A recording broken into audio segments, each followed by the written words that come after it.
Hi everyone, and welcome back to Flying Monk Talk Show.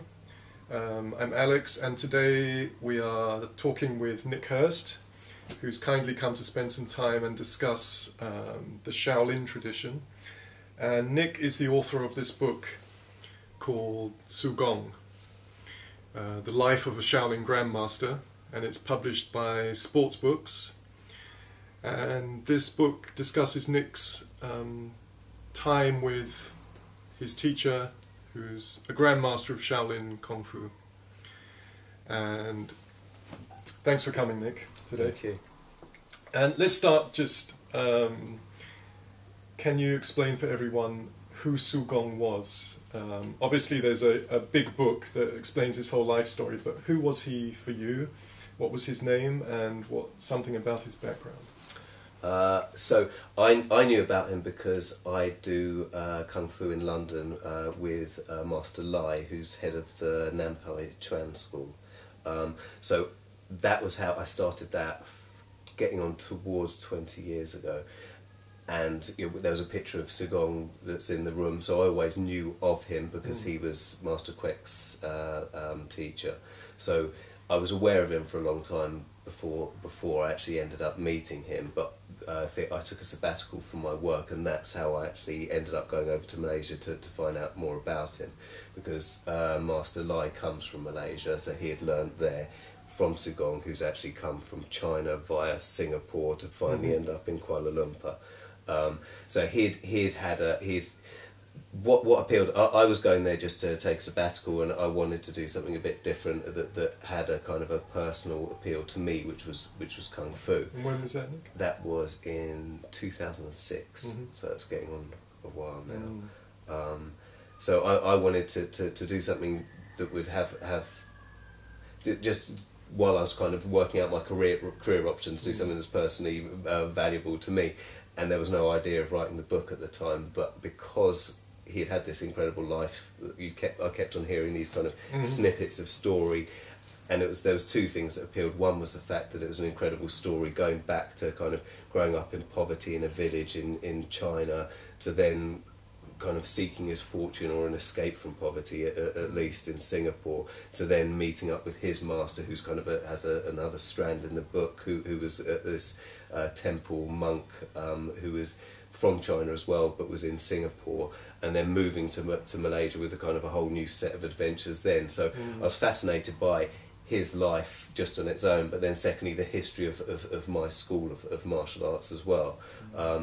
And somehow or other I ended up writing a book about it, which hadn't been in the plan. I see.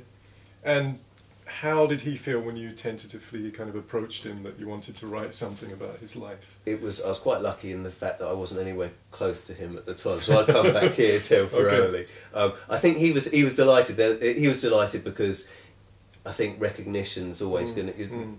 If someone tells you that you think their life's worthy of a book, I suppose anyone would be quite pleased with that. Course, yeah. So he definitely loved the theory of it. When we actually started doing the interviews and the reality of it kicked in, he took a slightly different view to it, because he had quite the old school mentality towards things, which was essentially that he would tell you what he wants to tell you, and you should be grateful for it. Whereas if you're trying to get enough information to write a book about someone's life, they don't always fit in together. I see. I'm very interested in people's memories from 50 or 60 years ago. How much of it, did you hear stories that kind of changed a little bit along the way as well? Yes, and I think there's two reasons for that. I think he actually had a fantastic memory. I'm sure there are times where, because there's been such an expanse of time, that he wasn't totally clear on things. But I think a lot of the time he definitely remembered incredible details. He could tell you this little thing happened there, and it's like, I couldn't even remember that kind of thing from a week ago. But it would change, and the other side of it was because everyone crafts their own life story to some extent, even to the point that people, the way people use Facebook and whatever, to kind of put an impression out. Present an image and so on. Now, if you're presenting an image on Facebook that's going to last, a day on a post, and you're willing to do that, if you're having a book written about you, you definitely want to make sure. So I think there was definitely a bias towards his side of the story, as there would be. In the same way as if you're writing an autobiography, I think. But he still comes across as having been involved in some pretty, let's say, shady stuff in Malaysia. Yes. He was kind of fighting against triad gangsters and also at times seeming to work with them. It's a little bit murky. Yes, and it's. I think in the book it probably comes across slightly as a grey area, and I think that's probably because it was to some extent a grey area. In those times, and so the other thing is I didn't want to judge it at all, because in those times where he grew up, where he was living, it wasn't quite a thing of I'll lead a good life, or I'll be, you're in these rough areas. People who you've grown up with, who you've been friends with since you were younger, are going into kind of things that and that's the way they need to survive, going into slightly shady areas. You can get drawn into them. He was never. I know that he was never a triad. He never kind of initiated into the triads or anything like that. But he definitely knew triads, and potential. And there were occasions where I know that he was defending people against them, and his reputation, he could use that against them. There's other times where he would be working in terms of security and things like that. Now, how much were good versus bad, and all these kind of things, it's impossible to tell. Because there's another side of it, is the Tong clans. Yeah. I mean, when I was in Malaysia, it's very clear, you can still see the Tong buildings. They weren't exactly criminal fraternities, but they would protect people.